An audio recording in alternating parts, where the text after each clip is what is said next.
Oi pessoal aí do canal Santuário Devotos de São José. Primeiramente eu quero agradecer aos 50 inscritos do canal, porque ontem eu ia gravar um vídeo mostrando a capelinha, que eu adicionei mais santos, que tá atualizada, só que não deu, porque eu fui assistir a coroação de a coroa de Santa Rita, que ontem foi o dia dela. Então vou mostrar de novo, só que mais atualizada, tá? Eu atualizei, mudei de lugar de São Benedito, botei aqui, Nossa Senhora de Fátima botei aqui, São José eu botei no meio, botei Nossa Senhora de Fátima, Nossa Senhora de Aparecida. Aqui é uma cantinha que eu ganhei da minha tia, já mostrei no vídeo.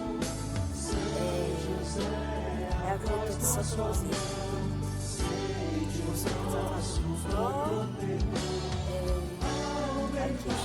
vamos das graças. Aí aqui tinha um preguinho, que eu não sei pra que eu queria. Eu queria pra botar alguma coisa, mas eu não me lembro o que era. Aí eu aproveitei, peguei um sininho que eu tinha e botei aqui,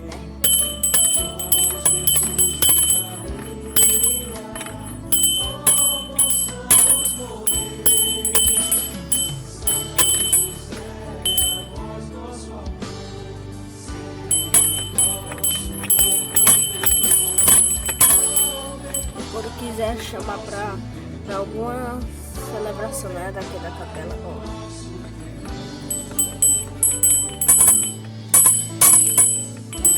ó, sem tiver no prego, ó, fica assim, ó, sem.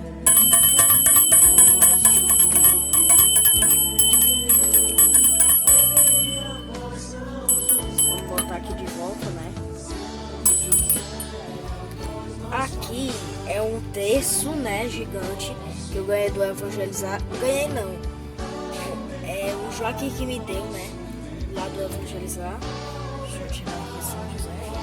Ó, pra vocês voltar, Tá aqui, eu resolvi botar aqui, pra ficar mais bonitinho, Eu tô pensando em botar aqui uma fotinha de São Francisco que eu tenho. Uma fotinha. Eu tenho uns panfletos, de São Francisco, ou eu boto aqui, ou então eu boto aqui no centro da cruz,